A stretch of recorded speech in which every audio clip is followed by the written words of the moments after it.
Անցած անգամ հետևյալ հարցն էինք քննարկում, եթե ունենք հարմոնիկ ֆունկցիայի արժեքները այս սահմանափակող շրջանագծի վրա, ապա կարող ենք հաշվել հարմոնիկ ֆունկցիայի արժեքները ներսում, եթե մեր դիսկը 0 կենտրոն ունի, ապա դիտարկեցինք հետևյալ ֆունկցիան, Պուասոնի ինտեգրալը, ինտեգրալ S եզրագծով,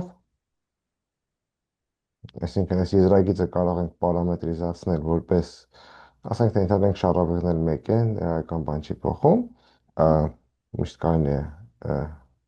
ձևափոխել կամայական կենտրոնի ու կամայական շարավղի, հեսա եթե պարամետրիզացնենք որպես y-ի թետա, ապա եթե ինտեգրենք ու y-ի թետան, անց անգամ ստեղ ու թետա ենք գրում, այդ իմաստը սա է, d թետան, եթե ստեղ տանք քաշը, եթե պարզապես նման ինտեգրալ հաշվեինք, ապա սա կտար ու-ի արժեքը կենտրոնում, ստեղ եթե գրենք միջինը 1/2-ի, այսինքն եթե սա հաշվենք, սա կտար ու-ի արժեքը կենտրոնում, որովհետև ու-ի արժեքը կենտրոնում հավասար է ու-ի այս արժեքներին, եթե վերցնենք այս շրջանագծի վրա, դրանց միջինին, բայց կարող են կամայական z կետի համար նաև հաշվել ուն, ստեղ պետք է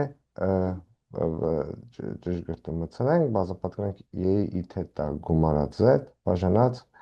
y-ի թետա հանած z ֆունկցիայի իրական մաս։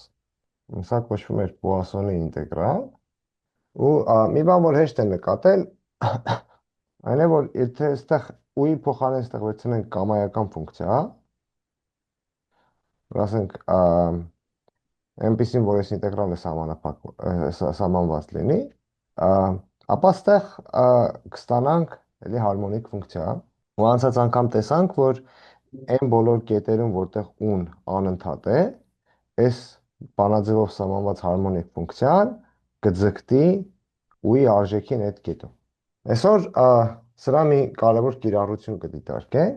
կոչվում է արտացոլման պրինցիպը։ Ինչի մասին է սա։ Նախ եկեք նկատենք, որ եթե ունենք անալիտիկ ֆունկցիա օմեգայում, ապա եթե դիտարկենք այս ֆունկցիան, մի հատ էլ համալուծ վերցնենք, ապա սա նույնպես կլինի անալիտիկ։ Սա ոնց կարող ենք ստուգել, դե f-ը,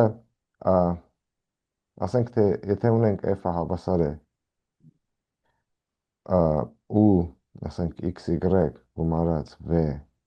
i անգամ vxy, հիմա f z համալուծը կլինի ու x մինուս y, որտեղ ստեղ z-ի համալուծ ենք վերցնում, հանած i անգամ v x մինուս y։ Հիմա այս ֆունկցիայի համար կարելի է ստուգել կոշի Ռիմանի հավասարումները, օրինակ, եթե հաշվենք d ու x մինուս y dx-ը, սա նույնն է ինչ որ ux x մինուս y-ը, եթե հաշվենք d մինուս vx մինուս y dy-ը, ստեղ մի հատ մինուս ստեղից ունենք, բայց երբ որ y-ի ածանցում ենք, մի հատ մինուս էլ ստեղից ենք ունենալու, կունենանք v-ի ածանցյալ est y-ի x մինուս y կետում, որը հավասար է լինելու ու-ի ածանցյալին ըստ x-ի x մինուս y կետում, որովհետև f-ը անալիտիկ ֆունկցիա էր, հետևաբար ուն ու v-ն բավարարում են կոշի Ռիմանի հավասարմանը, այսինքն ստացանք, որ այս ֆունկցիայի իրական ու կեղծ մասերն էլ բավարարում են կոշի Ռիմանի հավասարմանը, դե կեսը ստուգեցինք, բայց մյուս կեսն էլ կարաք հեշտությամբ էլի ստուգեք, այսինքն որ սա կլինի մինուս d մինուս vx մինուս y dx։ Այսինքն այս ֆունկցիան անալիտիկ ֆունկցիա է։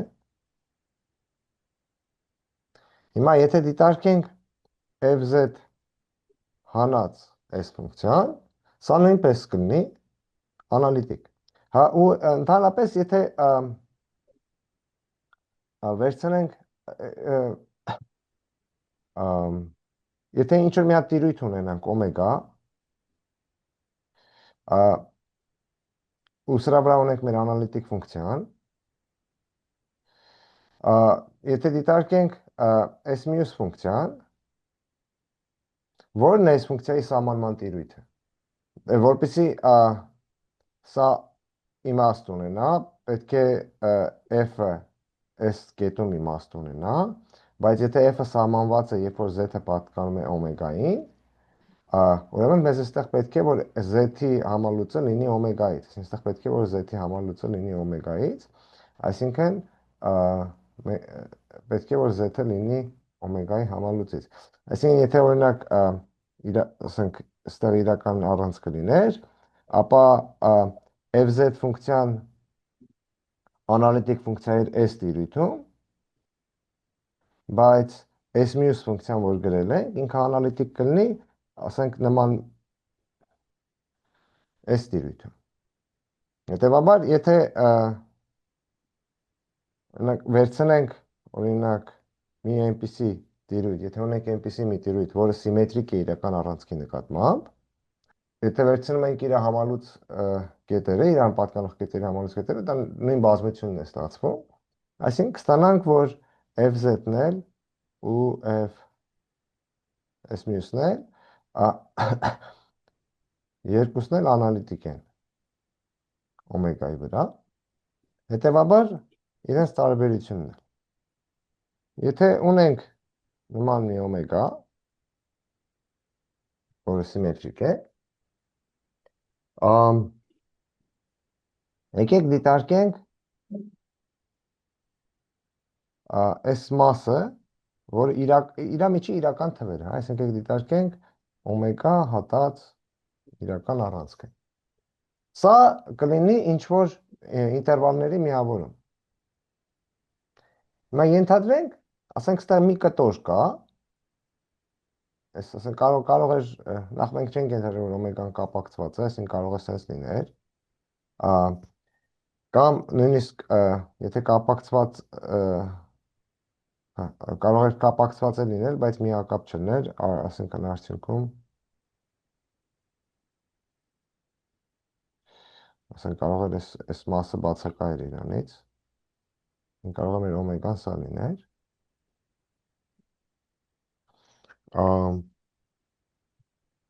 այդ ինչ կարող ենք ասել, եթե վերցնենք օրինակ ինչ-որ մի այս միջակայքերից մի մասը, ու հանկարծ f-ի արժեքները այդտեղ իրական լինեն, այսինքն եթե սիգմայի մեջ ինչ-որ մի մաց լինի, որի վրա f-ը իրական լինի, ապա ինչ կարող ենք ասել։ Այսինքն մենք կունենանք, որ այս մի անալիտիկ ֆունկցիան, դստեղ, եթե z-ը վերցնենք այդ ինտերվալից, z-ը իրական թիվ է, z-ի համալուծը կլինի նույնը, չի փոխվի, եթե fz-ն էլ իրական եղավ,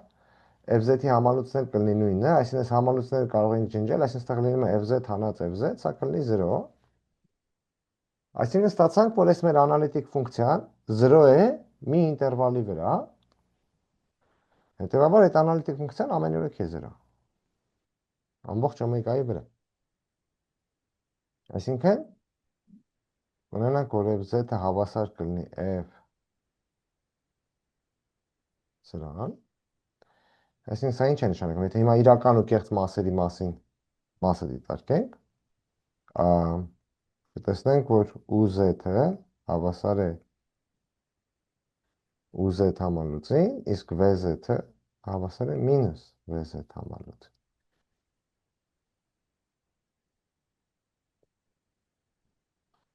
Մասնավորապես տեսնում ենք, որ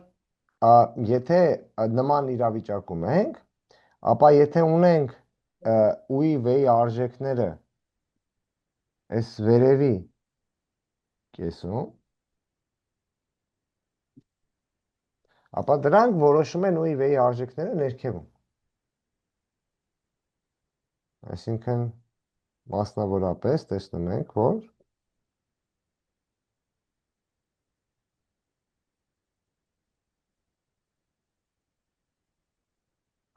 եթե ու-ն հատենք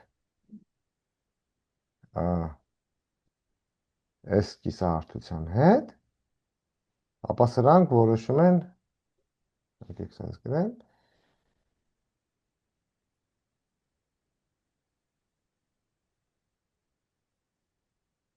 այն մյուս կեսի։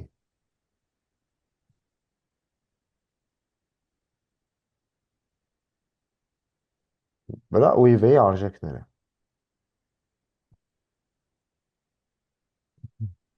Բացի դրանից, եկեք նկատենք, որ ստեղ ինչ է լինելու, եթե z-ը վերցնենք սիգմայից, ապա z-ի համալուծը հավասար է z-ի, հետևաբար ստեղ ունենում ենք, որ fz հավասար է մինուս v, vz հավասար է մինուս vz, հետևաբար vz հավասար է 0։ Այսինքն եթե նման իրավիճակ ենք ունենում, ապա տեսնում ենք, որ v-ն իրական առանցքի վրա անպայման պետք է լինի 0։ Դա մինչև հետ էլ ունենք, որտեղ մենք f-ը իրական է։ Հիմա եկեք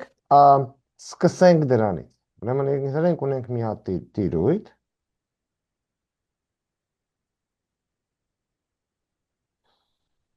օմեգա, որը սիմետրիկ է, այսինքն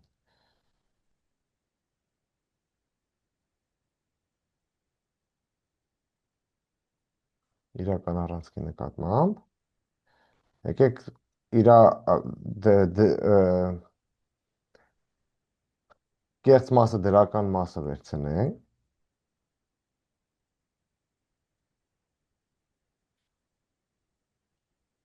ու նորից սահմանենք իրական առանցքին պատկանող մասը, ենթադրենք, ունենք մի v ֆունկցիա, որը հարմոնիկ է, ուրեմն որտեղ է v սահմանված։ V սահմանված է լինելու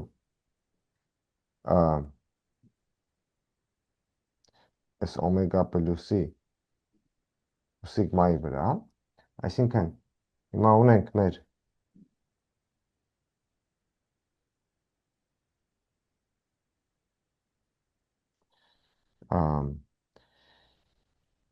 օմեգա պլյուսը,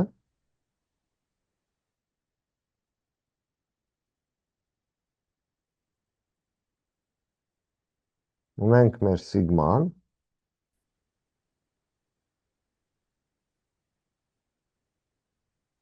ու ունենք մեր օմեգան։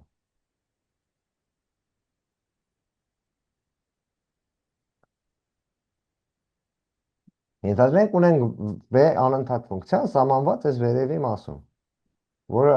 սահմանված է նաև այս եզրի վրա։ Այնպես որ v-ն վերևի մասում հարմոնիկ է։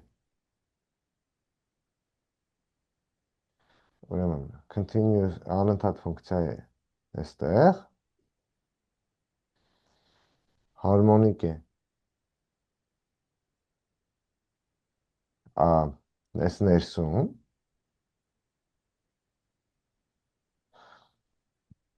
եւ ընդունում է 0 արժեքը այս մասում։ Ու սա հավասար է 0, երբ որ z պատկանում է սիգմային։ Մենք եք ցույց տանք, որ այդ դեպքում, այսինքն ինչ տենց ֆունկցիա էլ վերցնենք, կարելի է այդ ֆունկցիայի սահմանման տիրույթը մեծացնել, ֆունկցիան սահմանել նաև այս մասում, կարող ենք ուրեմն v-ի սահմանման տիրույթը ընդլայնել, ներառել նաև այս ներսի մասը, այնպես որ լինի v-ն հարմոնիկ ամբողջ տիրույթում։ Այսինքն եթե սկսենք այս մասից, մի հարմոնիկ ֆունկցիայով կարող ենք իրան ընդլայնել նաև այս սիմետրիկ մասում։ Այսինքն ինչ ենք ասում, ուրեմն ապա գոյություն ունի v ֆունկցիայի մի հարմոնիկ ընդլայնում, ուրեմն ապա v-ն ունի ամեն ամբողջ օմեգայի վրա կարող ենք տարածել v-ին, այնպես որ եթե այստեղ մի կետ վերցնենք, այդ կետի արժեքը v-ում լինի այս կետի արժեքը v-ում, բայց հակառակ նշանով։ Օրիզև կարելի է սահմանել, այսինքն կարող ենք ասել, որ եթե s ֆունկցիան վերցնենք, ապա սա s ֆունկցիան անպայման կլինի հարմոնիկ։ Ավելին, եթե ունենք u պլյուս iv ֆունկցիան, որը անալիտիկ է այս վերևի մասում, ապա f-ը նույնպես կարելի է ընդլայնել, սահմանման տիրույթը դարձնել ամբողջ օմեգան, այնպես որ ինքը լինի անալիտիկ։ Ու f-ը ոնց է սահմանված լինելու, եկեք սենց գնենք, f-ի արժեքը, ասենք, ստեղից վերցրած ինչ-որ մի կետում, դա նույնն է ինչ-որ f-ի արժեքը z կետում։ Ինքն այստեղ ոնց ենք ձևակերպ, ասում ենք, եթե ունենք մի հատ հարմոնիկ ֆունկցիա այս տիրույթում, v-ն, որը 0 է այստեղ, ապա իրան կարող ենք նաև սահմանել, ընդլայնել այս տակի մասի վրա, բայց ոնց պետք է իրան սահմանենք, այսպես, համար կարող ենք սկսենք սրանից, վերցնենք այս v-ն ու ցույց տանք, որ այս v-ն հարմոնիկ է։ Այսինքն, անք ասել եկեք սահմանենք v ֆունկցիան ամբողջ օմեգայի վրա, հետևյալ կերպ v-ի արժեքը z կետում կլինի vz, երբ որ z-ը վերևի մասում է, 0, երբ որ z-ը պատկանում է իրական առանցքին, ու մինուս vz համալուծ, եթե z-ը պատկանում է օմեգայից հնած օմեգա պլյուս միավորում սիգմայի։ Ինչ պետք է անենք, պետք է ցույց տանք, որ այս ձևով սահմանված v-ն կլինի հարմոնիկ։ Այն, որ v-ն հարմոնիկ էր այս կետերում, դա ունենք, այն, որ v-ն հարմոնիկ կլինի այստեղած կետերում, դա շատ հեշտ է ստուգելը։ Միակ պոտենցիալ խնդիրը, որ կարող ենք ունենալ, այս սիգմայի վրայի կետերն են։ Որտեղ եթե ստեղ մի կետ վերցնենք, չէ մի հատ միջակայք կարող ենք վերցնել այդ կետի, որը ընդհանրապես չի հատվում սիգմայի հետ, այսինքն եթե դիտարկենք այս վերևի այս մասը, ունենք օմեգա պլյուսի մեջ ինչ-որ մի միջակայք, այդտեղ v-ն հարմոնիկ էր, ուրեմն այստեղ էլ է հարմոնիկ լինելու։ Այդտեղ ընդամենը մի հատ նշանի փոփոխություն է։ Միակ խնդիրը այս կետերն են, որովհետև այսպես կետ որ վերցնում ենք, մենք ինչ-որ սենց արհեստական ձևով այս կողմից v-ն սահմանել ենք, սրա սիմետրիկ է, ու կարող է հանկարծ հարմոնիկությունը փոխել։ Ինչ որ ցույց եք տալի նոր չեր երևում։ Այս գծագրի վրա որ բաներ են ցույց տալի չի երևում։ Այդ կարող է Հիմա երևում է, որ ստեղ սենց կարմիրով խզբզում եմ։ Եկեք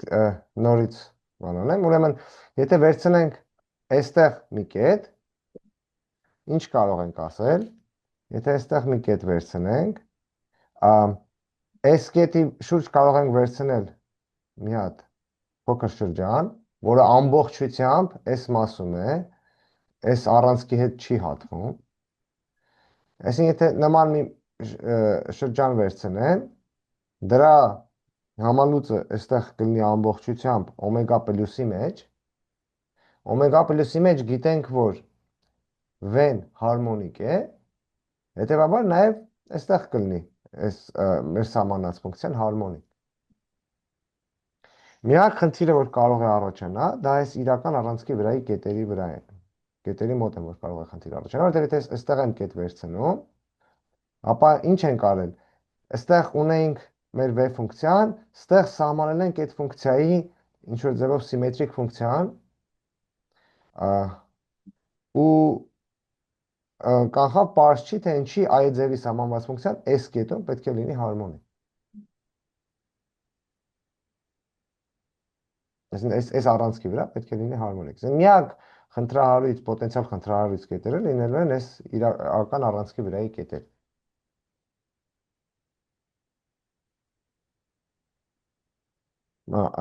Ասենք վերցնենք մի կետ,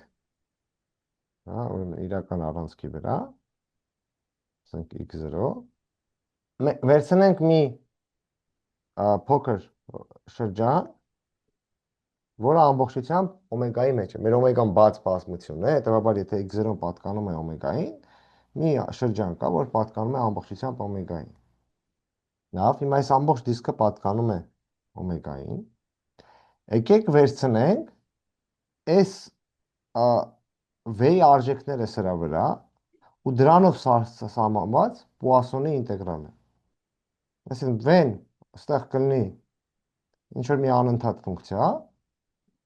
անընդհատ ֆունկցիա եթե ունեմ սահմանված այս շրջանագծի վրա, դրա հիման վրա կարող եմ սահմանել Պուասոնի ինտեգրալով մի ֆունկցիա, օրինակ այս ամբողջ շրջանի մեջ, որը մենք գիտենք, որ կլինի հարմոնիկ ֆունկցիա։ Նպատակը որն է? Նպատակն է, որ ցույց տանք, որ այս հարմոնիկ ֆունկցիան PV-ն արդեն գիտենք, որ հարմոնիկ է։ Եթե ցույց տանք, որ v-ն ու PV-ն պետք է անպայման համընկնեն, կունենանք, որ v-ն հարմոնիկ է։ Իսկ նրանք գիտենք, որ եթե թեորեմը ճիշտ է, պետք է համընկնեն, որովհետև եթե v-ն հարմոնիկ ֆունկցիա է, ապա v-ի Պուասոնի ինտեգրալը հենց v-ին է հավասար։ Այսինքն բավական է ցույց տանք, որ Պուասոնի ինտեգրալը v-ին է հավասար, տեղից կունենանք, որ v-ն հարմոնիկ է։ Ուրեմն եկեք դիտարկենք v-ի ու PV-ի տարբերություն։ Նորից այստեղ ինչ արեցինք, մենակ դիտարկելով v-ի արժեքները այս շրջանագծի վրա, սահմանեցինք այս ֆունկցիա, հիմա դիտարկում ենք v-ի ու սրա տարբերություն։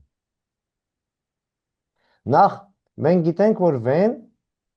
այս վերևի կիսաշրջանում հարմոնիկ է։ Սա էլ է վերևի կիսաշրջանում հարմոնիկ։ Հետևաբար սա հարմոնիկ է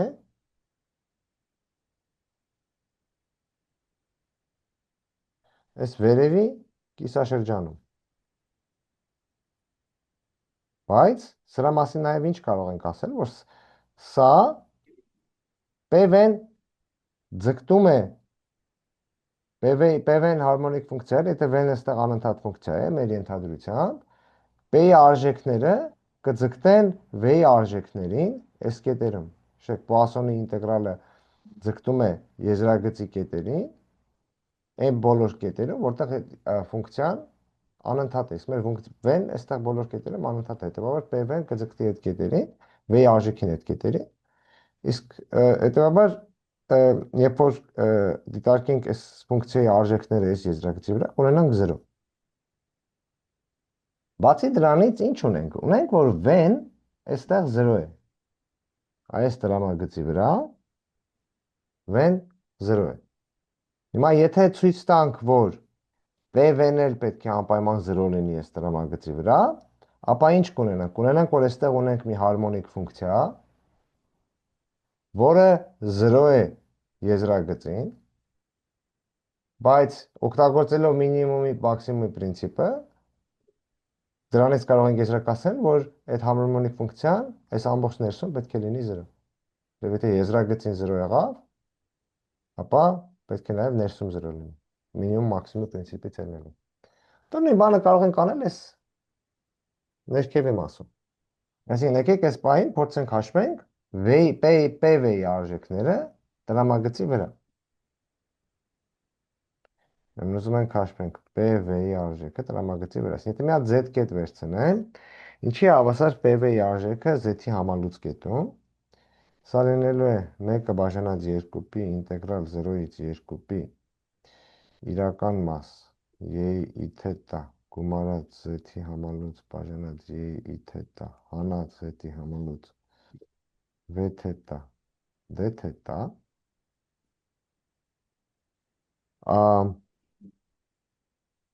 եկեք սա գրենք հետևյալ կերպ իրական մաս y մինուս i թետա պլյուս z համալուծ բաժանած y մինուս թետա մինուս z համալուծ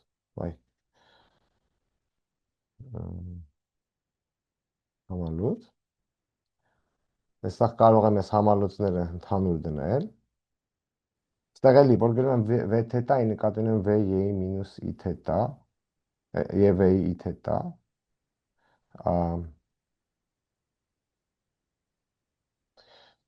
Բայց այստեղ քանի որ իրական արժեք ենք վերցնում, այս համալուծը ոչ մի դեր չի կատարելու,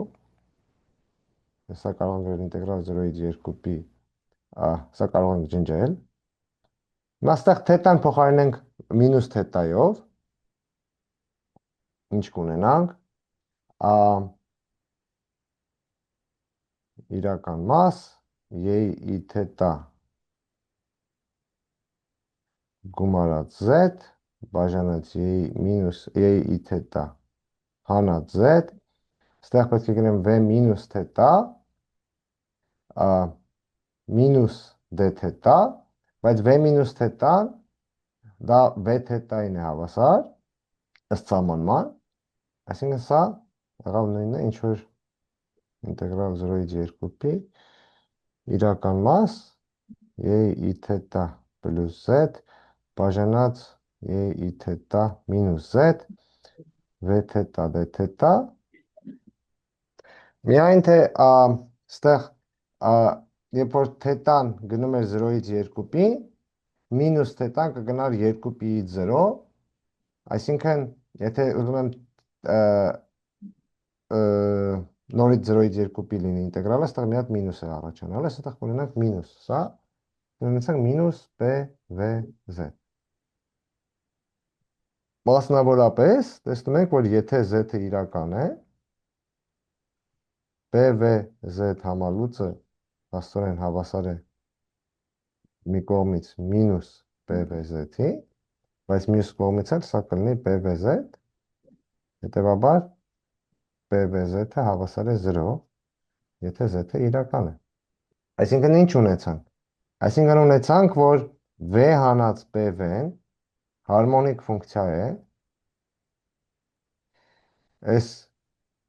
տիրույթում ու եզրագծի վրա 0 է։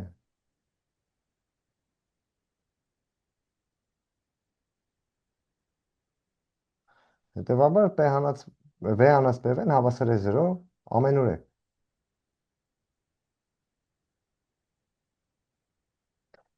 Նույն բանը կարող ենք կիրառել ըստ ներքևի կիսաշրջանի վրա։ Հետևաբար V-ն ու PV-ն նույնն է, իսկ PV-ն գիտենք, որ հարմոնիկ է, հետևաբար V-ն նույնպես հարմոնիկ է։ Այս ամբողջ դիսկի մեջ։ Հիմա եկեք անցնենք անալիտիկ ֆունկցիայի մասին։ Now, հիմա ենթադրենք, ունենք u պլյուս iv ֆունկցիան, որը անալիտիկ է օմեգա պլյուսի մեջ։ Ինչ պետք է ցույց տանք։ Պետք է ցույց տանք, որ եթե f-ը սահմանենք ամբողջ օմեգայի վրա, եթե ամբողջ օմեգայի վրա սահմանենք, հետևյալ ձևով f-ի արժեքը z-ին համալուծ կետում, պարզապես թող լինի f-ի արժեքը z կետում համալուծ, ապա պետք է ցույց տանք, որ այս ձևով սահմանված ֆունկցիան նույնպես կլինի անալիտիկ ամբողջ օմեգայում։ Նորից նույն ձև մտածելով շատ հեշտ կարելի է ստուգել, որ սա կլինի անալիտիկ, այսինքն թե ունենք այս մեր տիրույթը, եթե ստեղ մի կետ վերցնենք, քանի որ f-ը s կետում անալիտիկ է ու այն ձև ինչպես որ սահմանել ենք f-ի արժեքը s կետում, նույնպես անալիտիկությունը կունենանք, միակ պոտենցիալ խնդրահարույց կետերը լինելու են այս իրական առանցքի կետերը։ Ուրեմն եթե օմեգայից, ոնց որ օմեգա մինուսը եթե դիտարկենք, այդտեղ միանգամից անալիտիկությունը կունենանք։ Միակ խնդրահարույց պոտենցիալ կետերը, դրանք իրական առանցքի վրայի կետերն են։ Ուրեմն եկեք վերցնենք նորից մի կետ սիգմայի վրա, եկեք վերցնենք կետ ու նորից մի հատ փոքր շրջան վերցնենք որը ամբողջությամբ օմեգայի մեջ է, որը ամբողջությամբ օմեգայի մեջ է։ Դիտարկելու ենք մենակ այդ շրջանը, ունենք մեր x0-ն ու այս մեր շրջանը։ Հիմա այս շրջանում ինչ կարող ենք ասել։ Մենք հիմա ունենք մեր v-ն, մենք գիտենք, որ կարելի է v-ն բերել նաև այս կողմում սահմանել, այնպես որ v-ն ամենուրեք լինի հարմոնիկ։ Այսինքն արդեն գիտենք, որ մի հարմոնիկ ֆունկցիա կարելի է դարձնել ամբողջ դիսկում, սահմանելով հա v այս ձևով։ Հիմա եթե դիտարկենք այս դիսկը, սա միակապ բազմություն է, հետևաբար, եթե ունենք մի հարմոնիկ ֆունկցիա, այդ հարմոնիկ ֆունկցիան նաև ունի զույգ հարմոնիկ ֆունկցիա։ Գոյություն ունեն զույգ հարմոնիկ ֆունկցիաներ ամբողջ այս դիսկի վրա։ U-ի ընտրությունը միակը չի, U-երը իրարից տարբերվում են, ինչ որ հաստատունի տարբերությամբ են։ Այսինքն, եթե տարբեր U-եր ունենք, դրանց տարբերությունները հաստատուն է լինելու։ Այդ հաստատունը կարող ենք ընտրել այնպես, որ այս վերևի մասում մեր U + IV ֆունկցիան համընկնի f-ի հետ, որ սա լինի f-ին հավասար վերևում։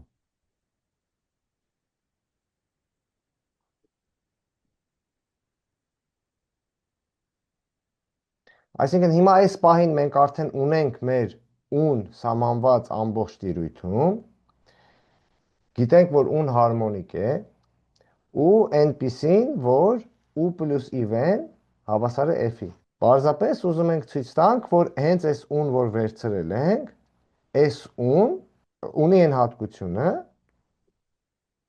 որ ուրեմն U-ն այնպիսին է, որ f-ի արժեքը z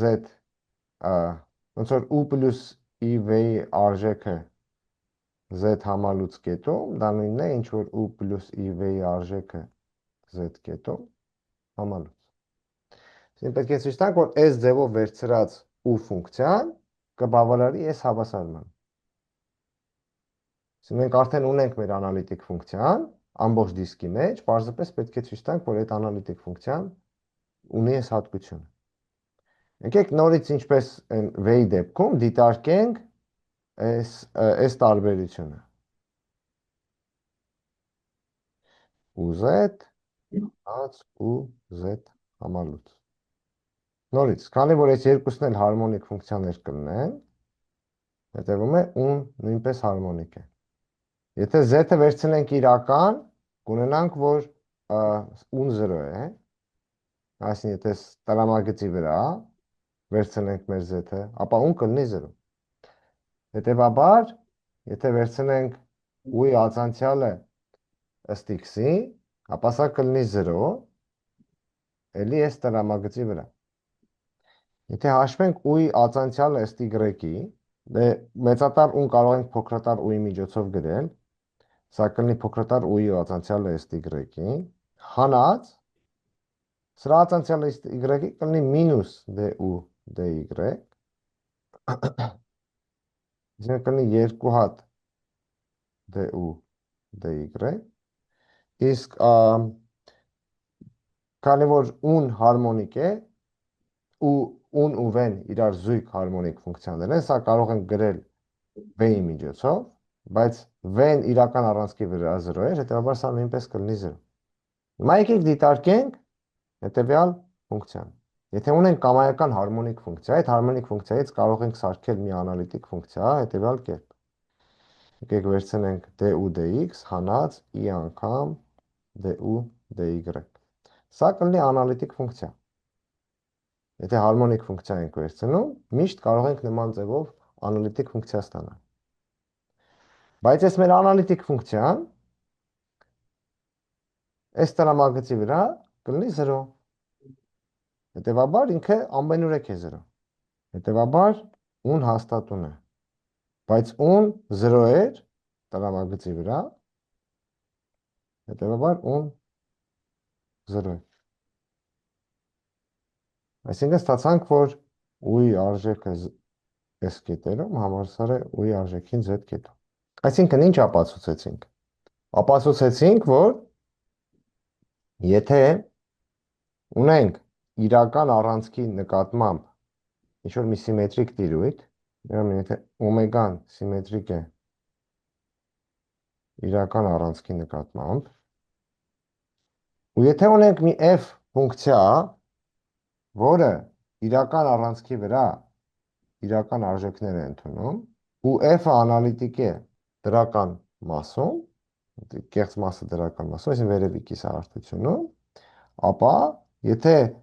f-ը սիմետրիկ ձևով սահմանենք ներքևում,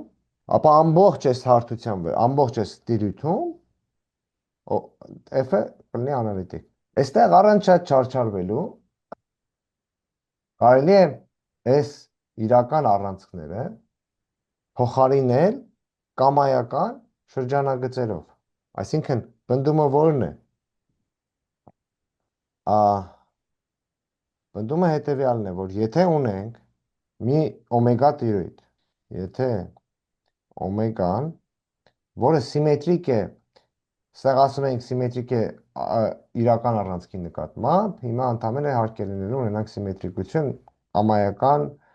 շրջանագծի նկատմամբ։ Ուրեմն եթե սիմետրիկ է օմեգան մի հատ C1 շրջանագծի նկատմամբ, որը կարող է նաև լինի ուղիղ, եթե ունենք ֆունկցիա f, որը արժեքները s շրջանագծի վրա, եկեք սենց գրեմ, դիտարկենք f-ի արժեքները այս շրջանագծի վրա, իրանք բոլորը, ստեղ ինչ ենք ենթադրում, ստեղ ենթադրում ենք, որ եթե վերցնենք f-ի արժեքները իրական առանցքի վրա, ապա արժեքները կլինեն իրական, հիմա այս իրական առանցքը փոխարինել ենք C1-ով,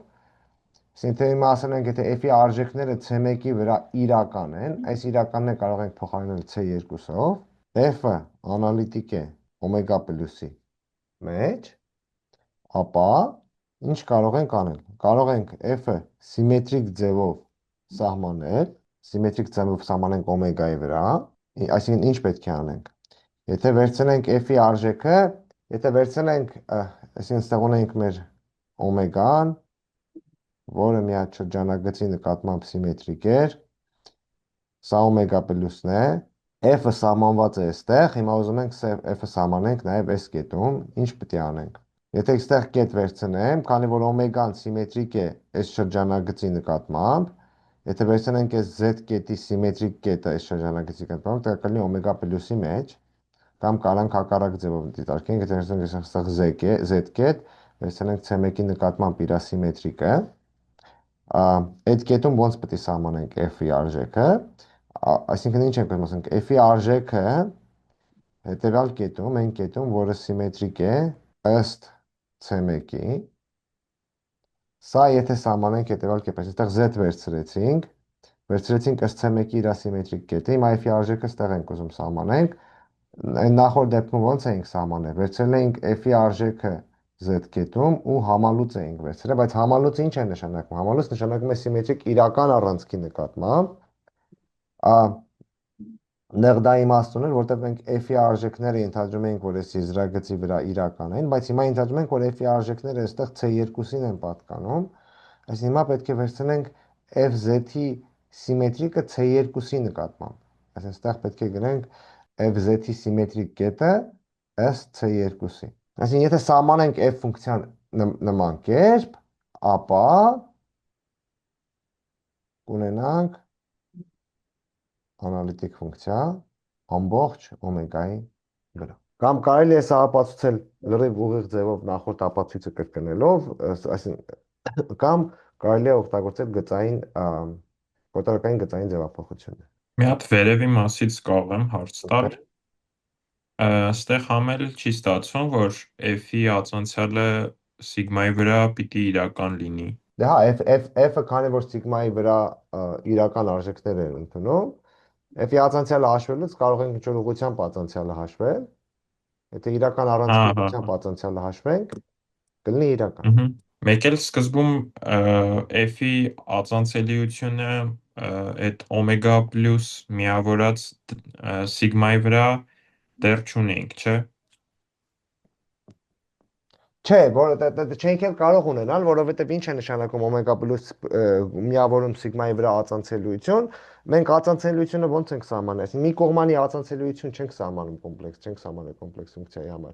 Այսինքն, որպեսզի սիգմայի ինչ-որ մի կետում f-ը ածանցելի լինի, պետք է f-ը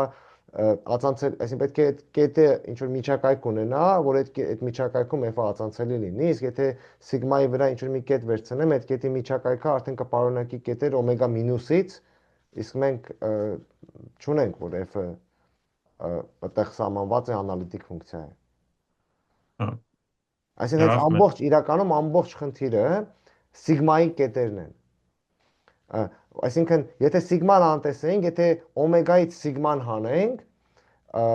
ապա անալիտիկ ֆունկցիա ունենալը այդ տիրույթում բացարձակապես խնդիր չի։ Այսինքն, եթե այս մասը ջնջենք, մենք արդեն ունենք անալիտիկ ֆունկցիայից վերևի մասում, այն կերպ ինչ որ f-ը սահմանում ենք այս ներքևի մասում, շատ հեշտ կարելի է ցույց տալ, բարձրապես հաշվարկես չեմ գրում, բայց կարող եք ինքնուրույն անել, շատ հեշտ կարելի է ստուգել, որ այս մասում էլ կլինի անալիտիկ։ Միակ խնդիրը այն է, որ այս կետերում իրական առանցքի վրա, քանի որ մենք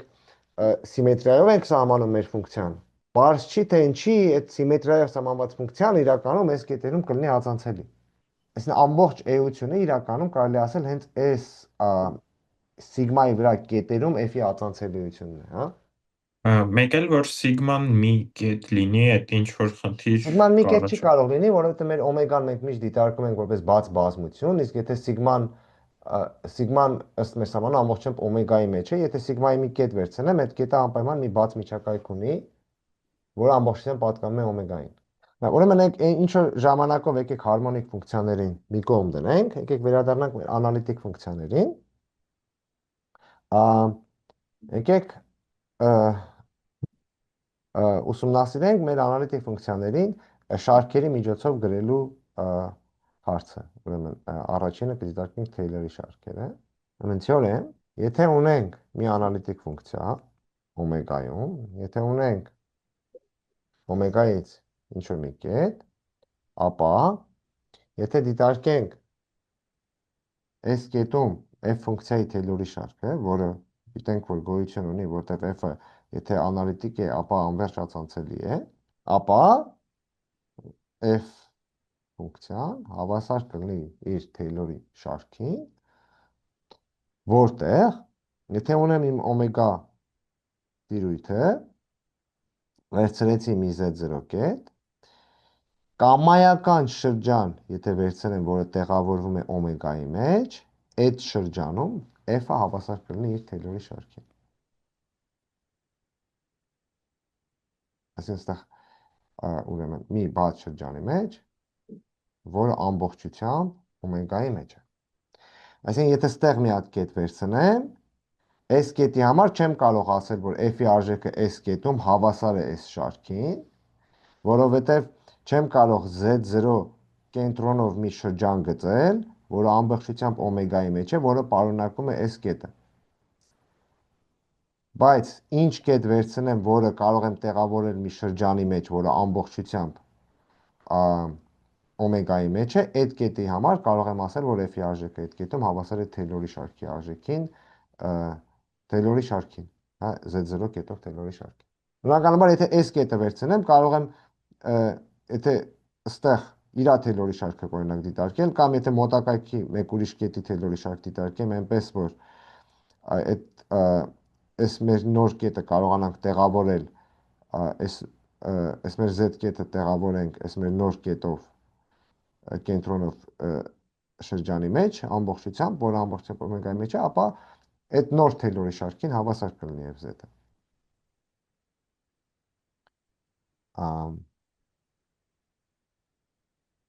Ապացույց։ Մենք արդեն տեսել ենք, թե ինչպես f-ը, եթե f-ը գրենք իր Թեյլորի բազմանդամի միջոցով, մնացորդի մասին մենք բավականին ինֆորմացիա ունենք, եկեք սկսենք դրանից։ Մենք միշտ կարող ենք, մենք գիտենք, որ կարող ենք f-ը գրել հետևյալ կերպ, գումարած, ստեղ մի ֆունկցիա f(n)z անգամ z հանած z0-ի n աշճան։ Ու մենք ինչ գիտենք այս ֆունկցիայի մասին, որ նախ f(n)z-ը անալիտիկ է ու f(n)z-ի համար նաև բանաձև ունենք, սա 1 բաժանած 2pi ինտեգրալ ըստ c-ի, այսինքն ստեղ մեր z0 կետն ենք վերցրել, մեր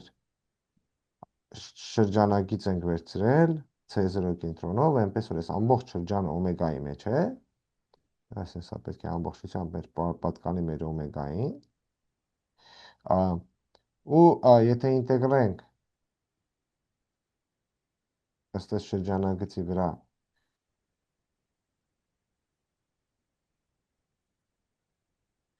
հետևյալ մեծությունը, ապա կունենանք SFN ֆունկցիա։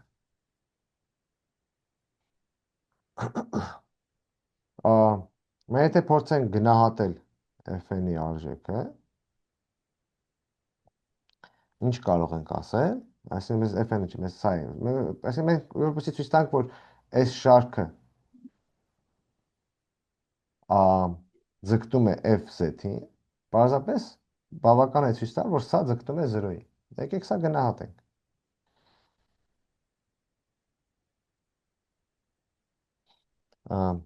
Սա ինչ կարող ենք ասել, փոքր է կամ հավասար, ուրեմն z հանած z0-ի n աշճան, ստեղ 1 բաժանած 2-ին հեջ, հիմա պետք է այս սա մոտարկենք, իրական մեզ 1 բաժանած 2-ին ինչ կարող ենք ասել, ուրեմն սա եկեք փոխարինենք c շրջանակցով շարժվելը իր մաքսիմումով։ Հիմա եթե մենք ստեղ ունենք մի հատ z կետ, մեր շրջանագիծն էլ ասենք ունի ինչ որ մի շարավիղ ρ, սա մեր այս z կետը պատտվում է շրջանագծի վրայով, այսինքն z հանած z0-ի բացարձակ արժեքը կլինի ρ-ի n աշճան։ Սրա մասին ինչ կարող ենք ասել, մեր z-կետը շրջանագծի վրա է, մենք այս հեռավորությունն ենք դիտարկում, ամենափոքրը կլինի այդ հեռավորությունը, երբ որ z-ն լինի այստեղ, որ սենց համընկնեն իր հետ, այսինքն ստեղ ամենափոքր հեռավորությունը, որ կարող ենք ունենալ, դա ρ-ից, եթե սա այստեղ լինի, այսքանը ինչ կլինի, ρ-ից հանած z հանած z0,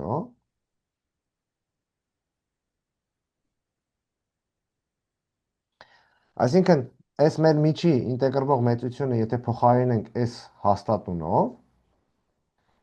ինտեգրալը ընդամենը կմեծանա, այս շրջանագծի երկարությունը 2π, այսինքն մի հատ 2π պետք է ունենանք։ Հիմա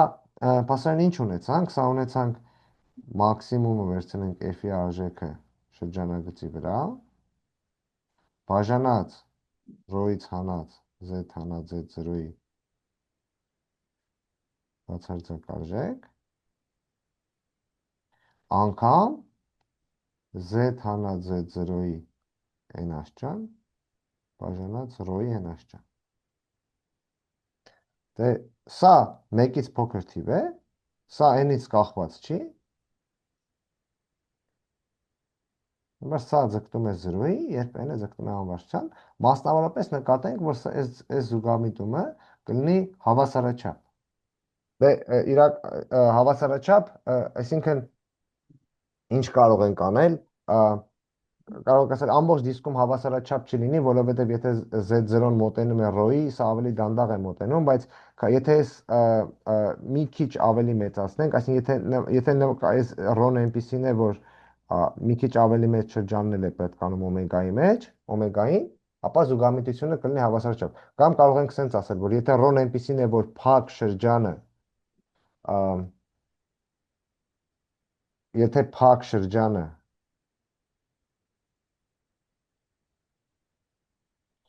ամբողջությամբ օմեգայի մեջ է, ապա կլինի զուգամիտությունը հավասարաչափ, ամբողջ փակ շրջանի մեջ։ Նայեք, f հավասար է իր Թեյլորի շարքին։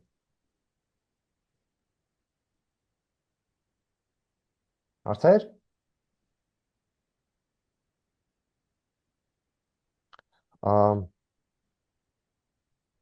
Հիմա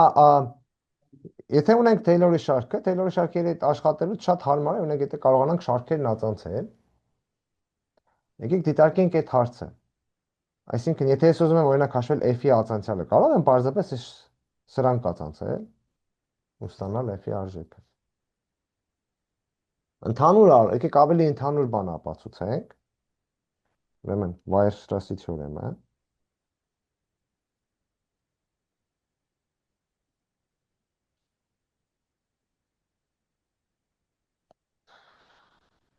որ եթե ունենք ինչ-որ ֆունկցիաներ, որոնք հավասարաչափ անալիտիկ ֆունկցիաներ, որոնք հավասարաչափ ձգտում են մի ֆունկցիայի, ապա իրենց սահմանը նույնպես կլինի անալիտիկ ու ածանցյալներն կձգտեն ածանցյալը։ Մենք ավելի ընդհանուր ձևով կարելի է սահմանել, ուրեմն ենթադրենք ունենք ֆունկցիա f(n), որը անալիտիկ է,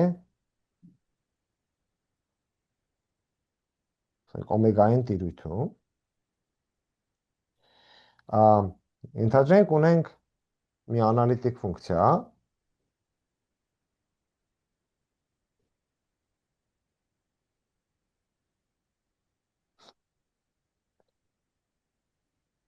չէ, ենթադրենք ունենք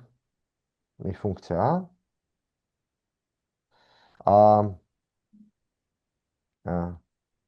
անալիտիկությունը չունենք։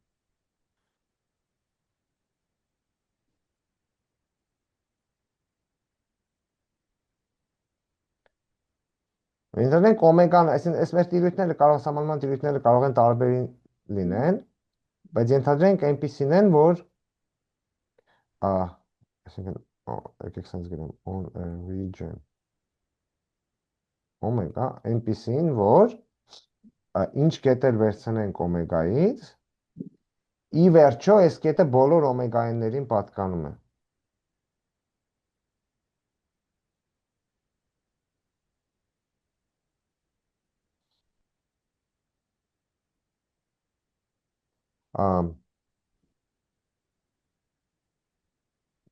Ենթադրենք այս մեր անալիտիկ ֆունկցիաները զուգամիտում են f-ին հավասարաչափ ձևով։ Մենք ենթադրենք, որ զուգամիտությունը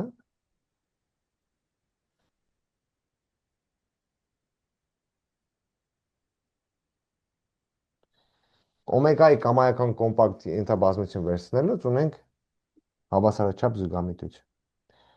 Ապա պնդումը որն է, ապա կարող ենք ասել, որ սահմանը անպայման նույնպես անալիտիկ է,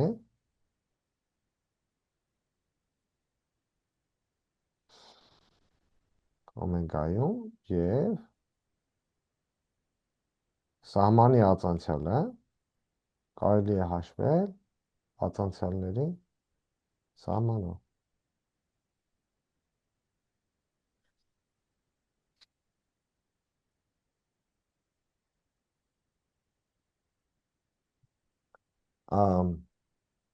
Այս օմեգայինի ու օմեգայի կապը մի քիչ բարդ է, եկեք ավելի պարզ դեպքը ենթադրենք,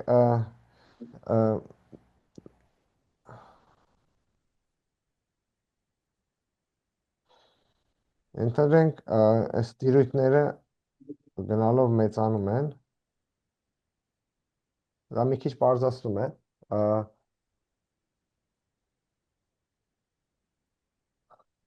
ապացույցը, բայց էական չի փոխում։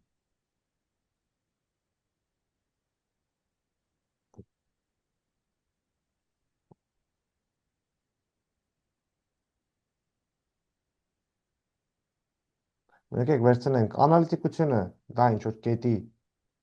տեղային հատկություն է, այսինքն եկեք վերցնենք մի կետ, ու ցույց տանք, որ այս կետի միջակայքում մեր պնդումը տեղի ունի։ Քանի որ օմեգան բաց տիրույթ է, ապա կարող ենք մի շրջան գտնել, այնպիսին, որ այս փակ շրջանը ամբողջությամբ օմեգայի մեջ է։ Հիմա այս մեր փակ շրջանը գտանք,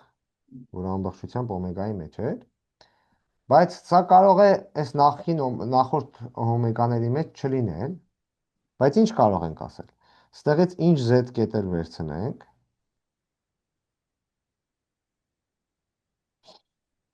այս շրջանի միջից,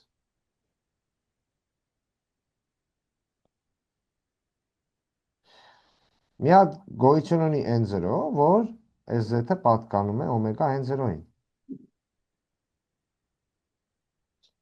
Հիմա քանի որ օմեգա n0-ն էլ է բաց բազմություն, կարող ենք ասել, որ գոյություն ունի մի հատ դիսկ,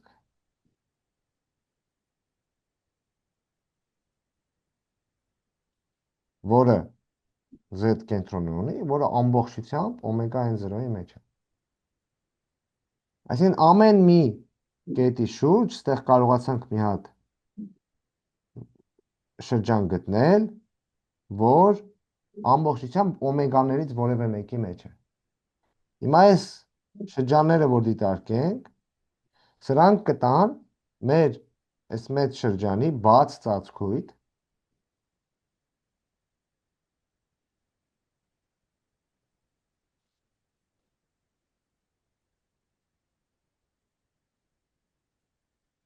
որը կոմպակտ բազմություն է,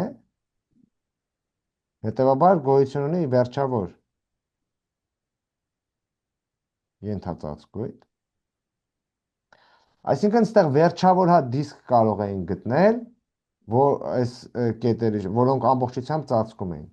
Բայց ամեն մի այս վերջավոր այս դիսկերից ամեն մեկի համար դա ի վերջո ինչ որ օմեգա n0-ի է պատկանում ամբողջությամբ։ Հետևաբար եթե վերցնենք այդ n0-ներից ամենամեծը, կունենանք մի հատ այնպիսի n0, որ այս բոլոր դիսկերն էլ պատկանում են դրան, հետևաբար դրանց միավորումը կպատկանի դրան, այսինքն այս ամբողջ մեր դիսկը կպատկանի ինչ որ մի օմեգա n0-ի։ Իսկ եթե պատկանեց այդ օմեգա n0-ին, դրանից մեծ բոլորին էլ պատկանել է։ Այսինքն այս դիսկը ի վերջո պատկանելու է բոլոր օմեգայիներին։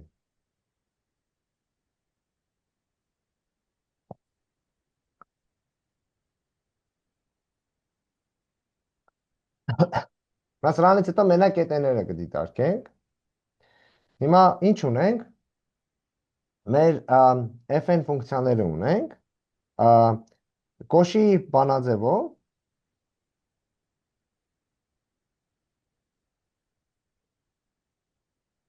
fn-ը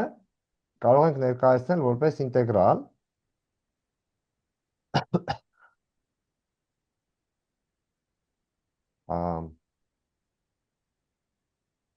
այս շրջանագծի վրայով fn։ Հիմա ինչ ունենք։ Ունենք, որ այս գամա թող այս կորը լինի, հա։ Գաման կոմպակտ բազմություն է։ fn-ը բաժանած, եթե z կամայական կետ ֆիքսեմ, սա ֆունկցիա է, որը ձգտում է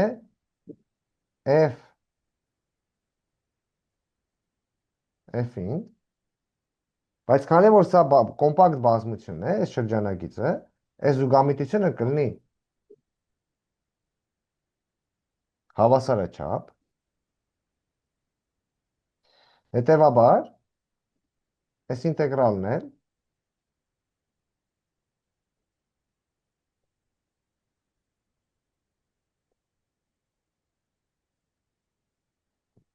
կձգտի այս ինտեգրալին։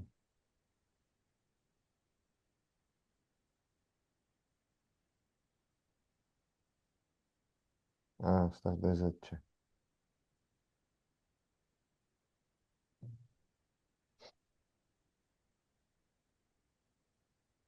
Բայց սա հավասար էր fn z-ի, որը ձգտում էր fz-ի։ Այսինքն ինչ ստացանք։ Ստացանք, որ fz-ը հավասար է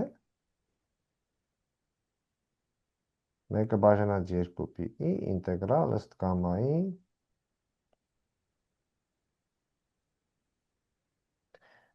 Բայց նման ձևով սահմանված ֆունկցիան միշտ անալիտիկ ֆունկցիա է լինում։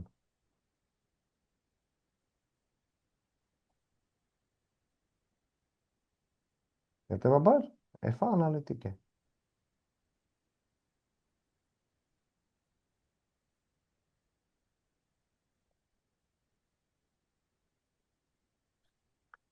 Եթե սկսենք ածանցյալից,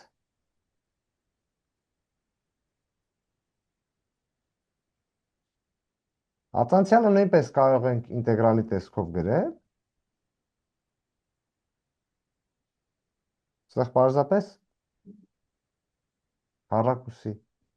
պետք է գրենք, այս նույն բանը կարող ենք անել, կարող ենք ասել սա զուգամիտելու է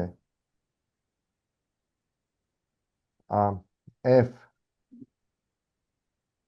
ֆի համապատասխան ինտեգրալի, բայց հիմա գիտենք f անալիտիկ ֆունկցիա է, գիտենք, որ սա f-ի ածանցյալն է։ Այսինքն տեսանք, որ f-ն է ածանցյալը, կձգտի f-ի ածանցյալը։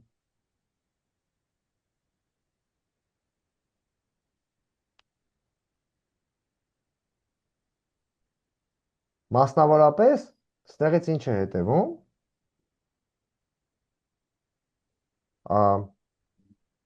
եթե ունենք f ֆունկցիան, որը կարող ենք ներկայացնել որպես իր Թեյլորի շարքի միջոցով,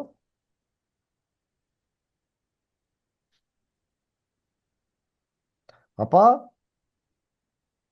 այսինքն սա ինչ կարող ենք անել, կարող ենք գնալ մինչև n, չէ, f-ի n-երորդ ածանցյալ z0, z հանած z0-ի n աշճան, բաժանած n ֆակտորիալ, սա, եթե սա դիտարկենք որպես մեր f-ը, ապա ունենք, որ f-n z-ը ձգտում է f-z-ի հավասարաչափ, եթե կոմպակտ դիսկեր վերցնենք, փակ դիսկեր վերցնենք, հետևաբար f-n-ի ածանցյալը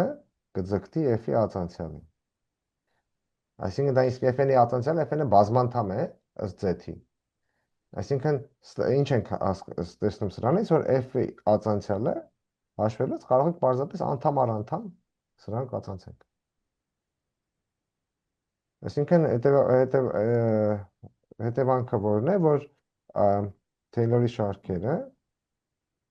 անդամ առ անդամ կարելի է ածանցել։